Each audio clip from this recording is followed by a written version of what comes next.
If we want to lead our missional communities towards multiplication, which we do, we're going to have to think through how we begin to identify, train up, and send out apprentice leaders.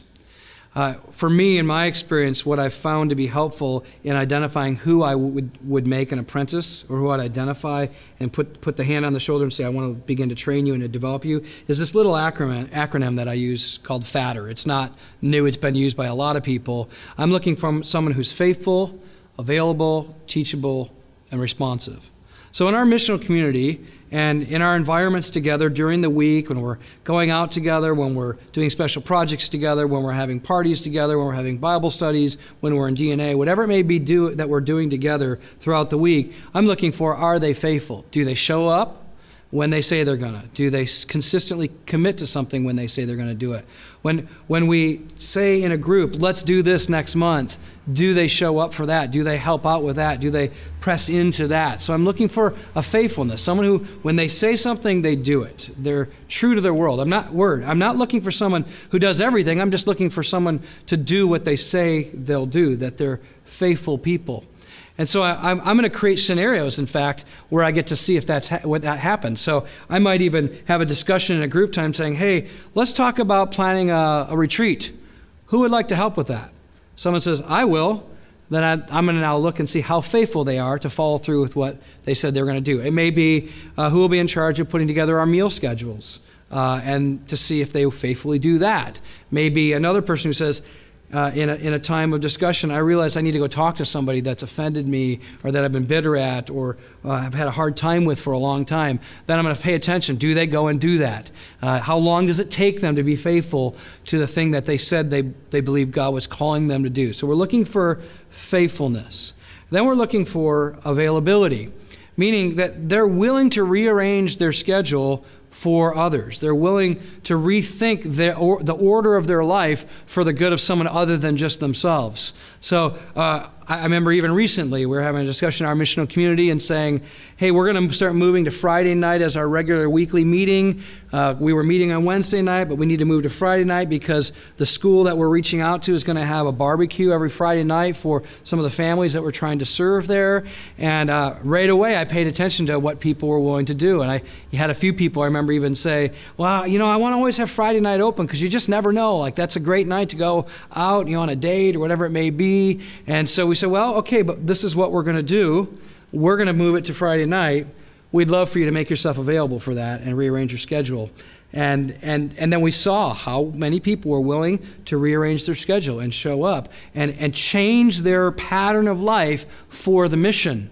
Now, it may not just be something like that. It could also be, hey, we all want to learn how to listen to God in prayer more often.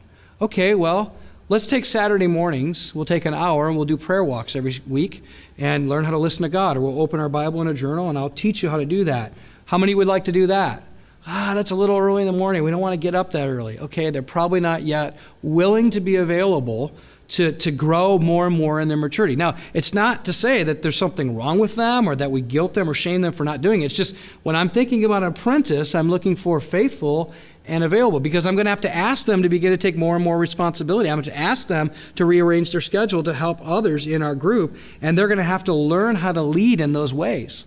And then teachable. Teachable is somebody who's humble enough to admit that they don't know it all.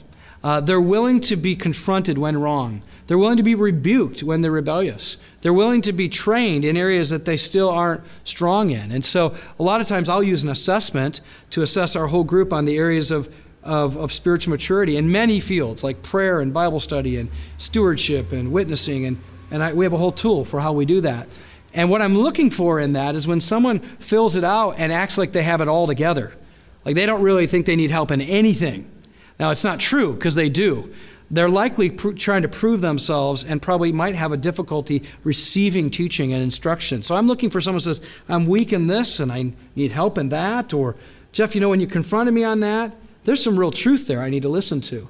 And so they're easy to teach. They're easy to instruct. They're easy to correct. They're easy to rebuke. They're not the person who's constantly got a defense for every single thing that you bring to their attention, because that's just evidence of pride and insecurity in their life. So I need to have someone who's secure enough in the gospel and humble enough in that security to receive correction, to receive rebuke. And so the beauty is when you're on mission together with people, you're going to have plenty of opportunity to correct people, to rebuke people, to bring new teaching to areas where they're weak. And I'm always looking for how did they receive it? How did they respond to it? And that's the last one. Are they responsive? So when they're confronted, are they humble? And then are they responsive? Are they eager to put in place a new learning? Are they eager to step out in ways that they're growing in as you're teaching them? And you'll be able to see that because there'll be proactive engagement in obedience, and they'll continue to want more and more and more of it.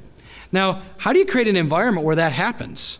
I've found that if you only use a weekly meeting to discover faithful, available, teachable, responsive, most people try to be on their best behavior for an hour or two or in a gathering on Sunday. So I like to create environments that don't seem normal, where the real stuff is going to show up. Like, hey, come and work on the side of my house for a day or two. Or, hey, we got some garbage we got to go clean up out of someone's house because they left a mess. Or, we're going to go to the hospital and visit some people that are really hurting right now. And so I'm going to start bringing them into situations where I can see, are they faithful? Are they available? Are they teachable? Are they responsive?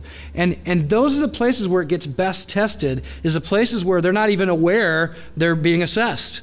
And that'd be a thing I'd encourage you to think through, is create environments where assessment can happen without people being aware they're being assessed. Because otherwise they're just going to go, what hoops do I need to jump through? How do I perform? I want to be next in line, which are all the things you don't want if it's driven from a wrong motivation. Now, you want gospel ambition, but you don't want selfish ambition. So we want people to be eager to be faithful to the gospel, but we don't want them to be eager to be all about themselves.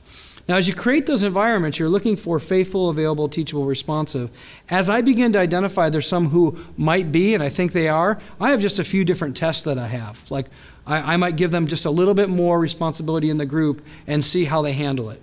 It might be, I'd like you to start being in charge of our meetings and what we do on our special events once a month. Or I want you to take charge of a retreat. Or I want you to take leadership of a discussion. So I start to share leadership with them just a little bit and see how they handle that. A lot of times, if they really aren't as teachable as I thought, that's where it's going to show up, because they're not going to do it perfectly, but in those cases I get to correct them. And if they don't receive correction well, I probably have someone who's probably not yet ready to receive a whole lot more leadership. So we're going to have to pull back and say, okay, can we talk about how you received that correction? It gave me an indicator in your heart that it's hard for you to receive it. I thought that you might have been more ready for that. Let's talk about what happened there. Why did that tweak your heart just a little bit in that moment? So I'm devoted to their ongoing development. I'm not writing them off. I just might have to back up a little bit. They might not be as ready as I thought. Another way that I test it is that I'll often ask them to take leadership of something and see if anybody follows them, because people follow character and influence. And if they're increasingly growing in character and they're increasingly growing with leadership influence, when given the opportunity to lead, people will begin to follow their leadership. And if nobody follows them, I'm certainly not sending them out to start a missional community in which we're going to force someone to submit to them when nobody wants to. So I'm going to give little test points to let them lead something and see if anybody follows their leadership. Now, you got to think through this now in not just individuals, but in couples. When you're identifying an apprentice, sometimes it's a married person. It might be a guy and his wife. And so please be aware that you cannot just look for how well is this guy or woman prepared for this, but how are they together prepared for this? So I'm going to have to give them assignments together as a couple. Like, would you host in your home? And would you lead the next group time together? And see how they work together as a couple. How do they complement each other? Do they know how to lean into each other's strengths? Because that's going to be a huge area of development, and it is the complementary nature of man and woman together in ministry. We want them to maximize that to the way God intended it to be maximized. So that means not only am I going to have to be committed to their development, but likely my wife and I will have to help in apprenticing a husband and wife in what they're going to do. I won't be enough to be able to develop a husband and wife. We'll have to do that together. So a lot of times I'm leaning into my wife, Janie, saying, what do you think and what do you see and where do you think they need ongoing development? And how can we do that together so that they together are getting developed by us together.